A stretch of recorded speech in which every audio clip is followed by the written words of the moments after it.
मुझे भी समझ में नहीं आया कि हो कैसे सकता है। तो किसी को पता नहीं देश में वो रूम में वो कैसी हत्या हुई। पर मैंने एक बार उनको कहा कि ऐसे कोई देश को अपना माल मत दीजिए जिसका कारण हम अड़चन में आएंगे। पर विश्व का कल्याण हो हम कहते रहेंगे, तब विश्व में अगर कोई दानव तैयार होंगे तो उनका भी कल्याण हमको करना पड़ेगा, नहीं तो सज्जन शक्ति की। हमारे लिए बहुत खुशी की बात है कि हमारे नागपुर के ही 2 भूमिपुत्रों ने विश्व में नागपुर का नाम बड़ा किया है। मैं दक्ष खंते जी के बारे में भी जो अवार्ड उनको मिला है वो विशेष रूप से एडवेंचर स्पोर्ट्स में इंटरनेशनल और नेशनल लेवल पर जिस प्रकार से उन्होंने ये कार्य करके दिखाया, उसके लिए हम सब लोग, उन सब के मन में उनके प्रति अभिमान है। जहां तक सत्यनारायण नुआल जी का सत्कार है, ये हमारे लिए बहुत महत्वपूर्ण है, क्योंकि आप सबको पता है कि आज विश्व में परिस्थितियां कैसी हैं। आने वाला भविष्य ये तय करेगा कि कौन से देश के पास कितनी संपत्ति है। इसके आधार पर कोई विश्व में उसकी ताकत तय होने वाली नहीं है। तो ताकत उसकी तय होने वाली है कि विश्व में सबसे ज्यादा डिफेंस की ताकत किसके पास है, उसकी ही चलने वाली है। और ये भी बात सच है जिसका अनुभव हम करते हैं कि जहां ताकत भी है और नेतृत्व सही नहीं होता तो क्या होता है, ये भी हमने देखा है।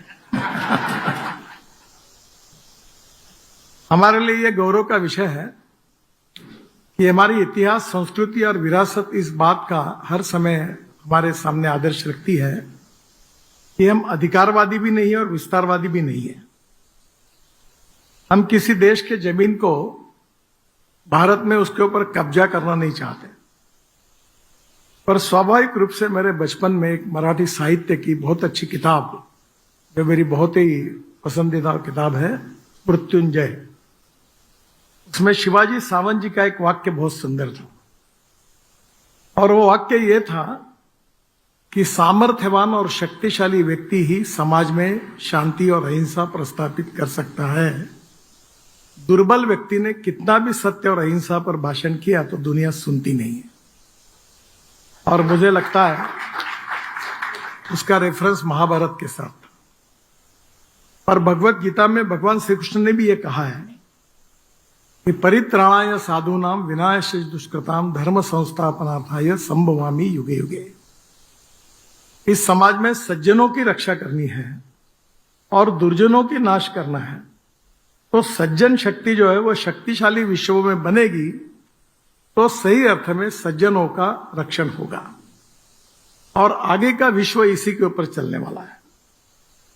और इसलिए आज नुआल जी का जो काम है उसकी तो विस्तृत चर्चा नहीं हो सकती, पर ड्रोन और मिसाइल, ये 2 बातें ऐसी कि जो विश्व में अब सामर्थ्य को निश्चित करने वाली है।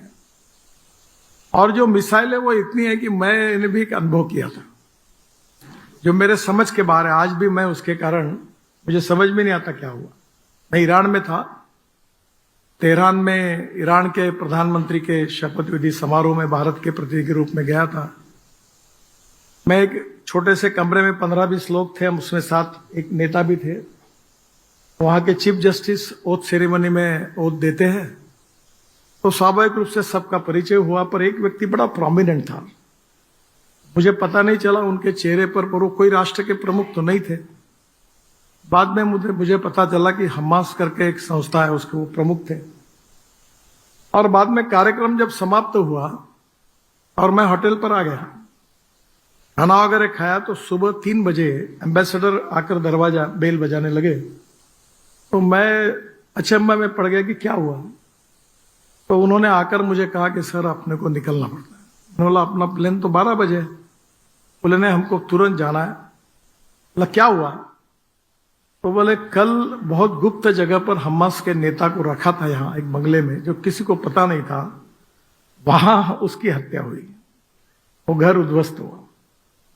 तो मुझे भी समझ में नहीं आया कि हो कैसे सकता है, जो किसी को पता नहीं देश में, वो रूम में वो कैसी हत्या हुई, वो मिसाइल वहां घुस गई। तो आज हम समझ सकते हैं कि आज विश्व में टेक्नोलॉजी का महत्व कितना है। और इसलिए हमें टेक्नोलॉजी इसलिए अपनानी है कि हम कोई देश की जमीन अधिग्रहित नहीं करना चाहते, पर हम अपनी भी रक्षा करना चाहते और विश्व में सज्जन शक्ति भी रक्षा करना चाहते, तो हमें ताकतवर रहना चाहिए, शक्तिशाली रहना चाहिए। और समृद्ध संपन्न भारत के अब भविष्यकालीन इतिहास में ये डिफेंस की कैपेबिलिटी जो है, ये विश्व में किसी देश के भविष्य को निश्चित करने वाली है। और इसमें आज हमारे देश में जो वर्तमान स्थिति है और भूतकाल में जो घटनाएं हुई है, उसमें टेक्नोलॉजी का उपयोग करके नोवाल जी का जो कंट्रीब्यूशन है मिसाइल और ड्रोन के सेक्टर में, वो हमारे देश की रक्षा करने में और हमारे देश के लिए बहुत ही उपयोगी साबित हुआ। और इसके लिए हम सब लोगों के लिए, हमको ही नहीं, महाराष्ट्र को ही नहीं, तो पूरे देश को उनके ऊपर नाज है, उनके ऊपर अभिमान है। और ये बात बिल्कुल जरूरी है कि वो रिसर्च कर रहे हैं।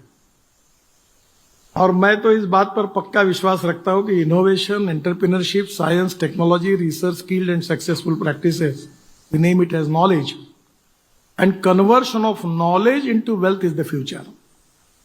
और ये जो डिफेंस के टेक्नोलॉजी है, इसमें एक समय ऐसा विचार रहता था कि हम इसको सरकार में ही केवल काम करेंगे। काफी सोच में चेंज हुआ और अभी हम एक्सपोर्ट करने लगे।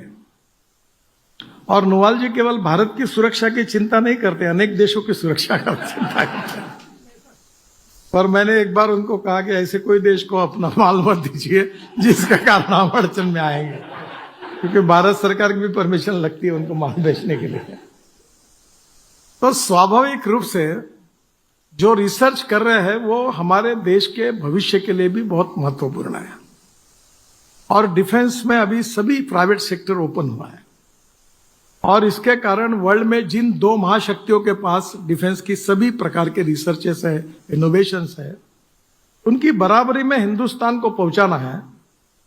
तो नोवाल जी की जैसी सोलर इंडस्ट्री, ऐसे इंडस्ट्री का योगदान देश के भविष्य में बहुत महत्वपूर्ण है। और इसलिए जो काम उन्होंने किया है वो एक प्रकार से हमारे देश की सुरक्षा के लिए भी महत्वपूर्ण है, इंटरनल और एक्सटर्नल दोनों के लिए भी। और दूसरी ओर हम जिस संस्कृति, इतिहास, विरासत को लेकर आगे चलते हैं, कि हम जो भगवत गीता में भगवान श्री कृष्ण जी ने हमको जो संदेश दिया है कि हम सज्जनों की रक्षा करेंगे और दुर्जनों के बारे में जो है उनका निश्चित रूप से नाश करेंगे। दुर्भाग्यवश विश्व में दुर्जनों की भी ताकत बहुत बड़ी है, और वो ताकत किसी एक देश की नहीं है, क्योंकि इम्बैलेंस हुआ है।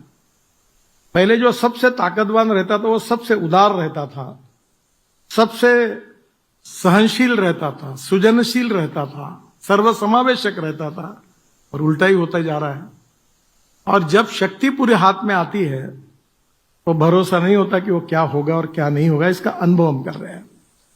और इसलिए हमें कोई उपाय नहीं है कि भारत को सुखी, समृद्ध, संपन्न बनाने के साथ डिफेंस कैपेबिलिटीज में समृद्ध, संपन्न बनाए बिना हम विश्व शांति प्रस्तापित नहीं कर सकते। हमारी संस्कृति तो यही कहती है कि विश्व का कल्याण हो, पर विश्व का कल्याण हो हम जो कहते रहेंगे, तब विश्व में अगर कोई दानव तैयार होंगे तो उनका भी कल्याण हमको करना पड़ेगा, नहीं तो सज्जन शक्ति की समस्या और हमारे सामने आएगी। और वही के कंट्रीब्यूशन नोवाल जी का है। और ये जो मिसाइल्स और ड्रोन है, ये हमारे डिफेंस सेक्टर में अब ये भविष्य में हमारे लिए बहुत महत्वपूर्ण है। एक समय हम जब स्कूल में रहते थे तो राज कपूर का पिक्चर आया था, जिस देश में गंगा बहती है। तो लड़ाई यानी वो राइफल लेते थे, बाद में वो ट्रक में चढ़ते थे और फिर वो जाते थे, रणगाड़ा चलता था। अब वो सब खत्म हो गया। अब लड़ाई में उधर जाके लड़ना ही नहीं, इधर से लड़ना है। शायद नागपुर से भी लड़ सकेंगे, क्योंकि आयाम बदल गए।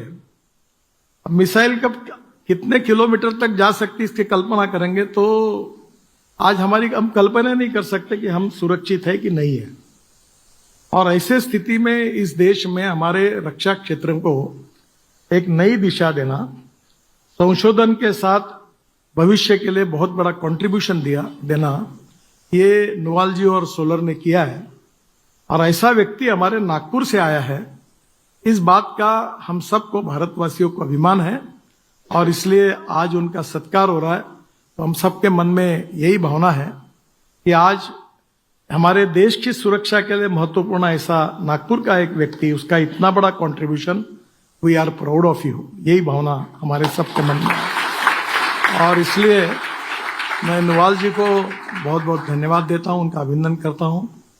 और दक्ष खंते ने भी एडवेंचर स्पोर्ट्स में और बाकी सब इसमें, वो खुद तो पुरस्कार मिला है, और अभी हमने वो बर्ड पार्क में एक एडवेंचर स्पोर्ट्स में हम लोग वहां भी पार्क खोल रहे हैं। मैंने कहा कि इनको ही काम दो, क्योंकि आज आने वाले समय में हमारी भविष्य की पीढ़ी को निर्माण करने में साहस बहुत महत्वपूर्ण है। और इसलिए उनका भी जो कार्य है वो भी हमारे लिए, नागपुर वासियों के लिए बहुत अभिमान का है। मैं दोनों ही अतिथियों का, महानुभावों का हृदय से बहुत बहुत अभिनंदन करता हूं।